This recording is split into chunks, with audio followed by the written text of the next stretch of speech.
Hello again, ganda ka-chika life! Kumusta po kayo mga ka-chika? Heto na naman po tayo para sa ating panibagong showbiz update.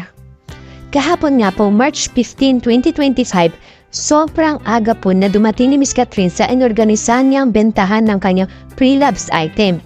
Hindi yata alam ng ibang netizen na isa sa Miss Catherine Bernardo sa organizer ng pre-restyle Team Cat's Closet Clean Out. Hapon nga po matagumpay na ginawa or naganap sa Aver Tower sa P. Tuason Boulevard sa Project 4 Quezon City. Ang Asia Phenomenal Superstar mismo, katulong ang kanyang ina na si Miss Min Bernardo, sister na sina Tina at Kay at ang kanyang glove team ang personal na nag-ayos ng mga nasabing pre-lab sale. At nakita naman po natin mismo na si Miss Catherine Bernardo ang naglalagay ng tag price sa mga gamit niya na willing niyang i-let go. Kahit halos bago pa ang mga ito at isang beses lang niya nagamit. At syempre, nakita din natin yung mga binebenta ng designer clothes, shoes at bags. Dinig pa niya ang presyo ng damit sa ukay-ukay. Super bargain at halos ipamigay na nga lang ito ni Miss Catherine.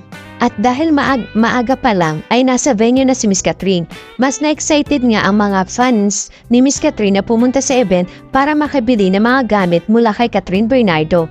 Kaya naman maaga pa lang, hahapon ay super haba na ng pila kahit 11 AM pa ng umaga ang simula ng bintahan. Marami nga sa mga ito ay madaling araw po lang ay nakapila na. Hindi naman sabay-sabay pinapapasok ang mga taong gustong bumili. May pila mula sa ibaba hanggang sa entrance ng bazaar.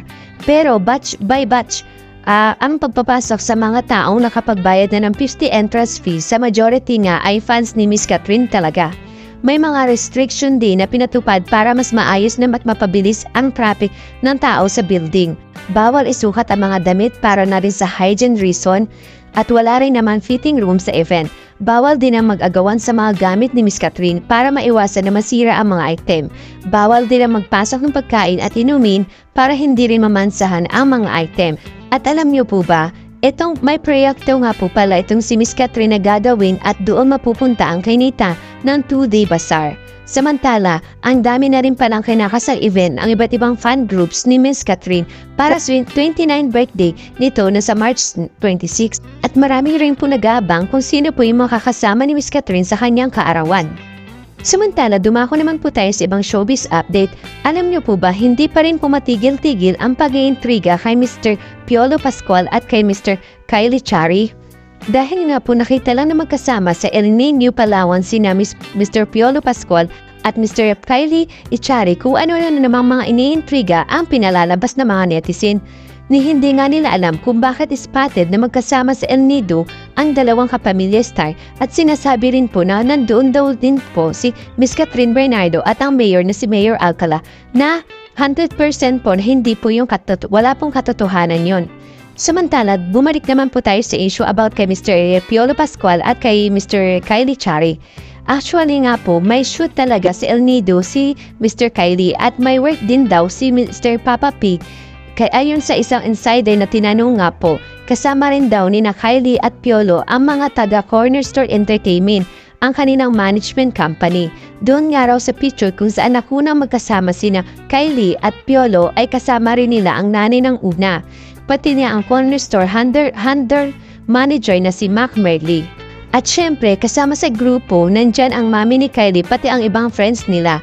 Ang iba pang mga tao talaga, makagawa lang ng istorya ni alamin kung sino-sino ang kasama ng mga ito.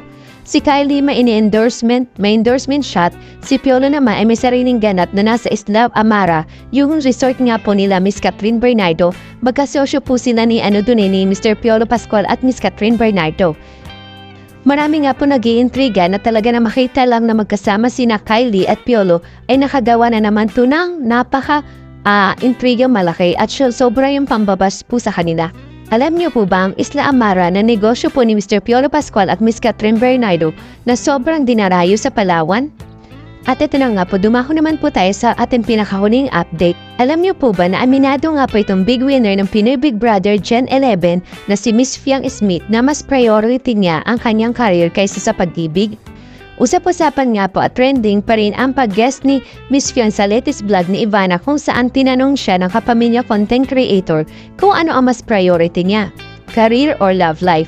Walang kaabog-abong nga po na sinagot ito ni Miss Fiang at pinili nga ang career dahil may pangarap pa siya para sa kanyang pamilya.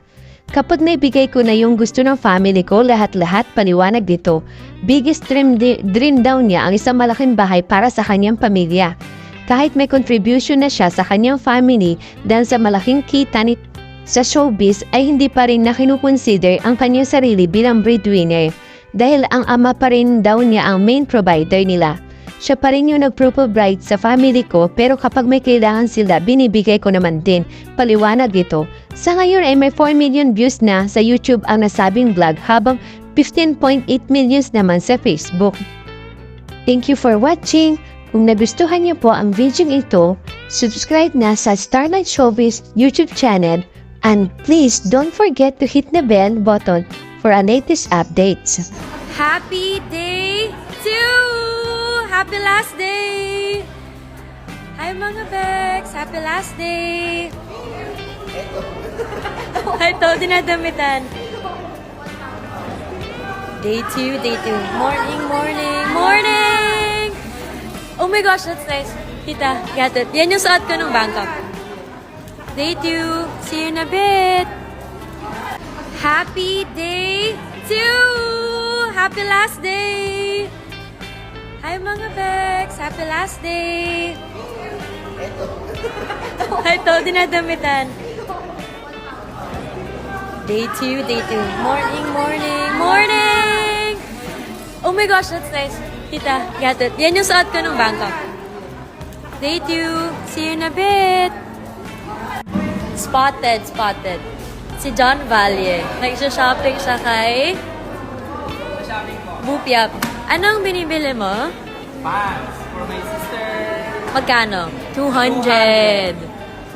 Yan. Kailangan nyo lang maging matyaga. May makikita kayong magaganda. Ang daming maganda. Ayan ganda yan.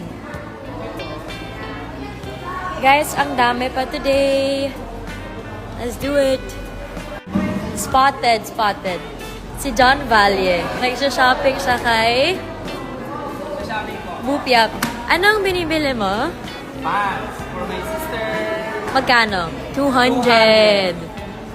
Yan. Kailangan nyo lang maging matyaga. May makikita kayong magaganda. Ang daming maganda. Ayan ganda yan.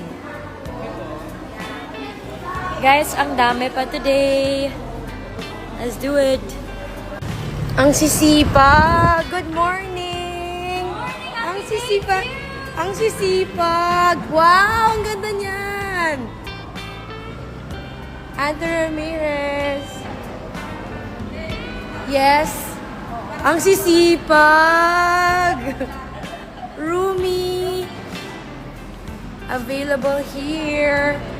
Good morning everyone. Day 2. Ang mga masisipag.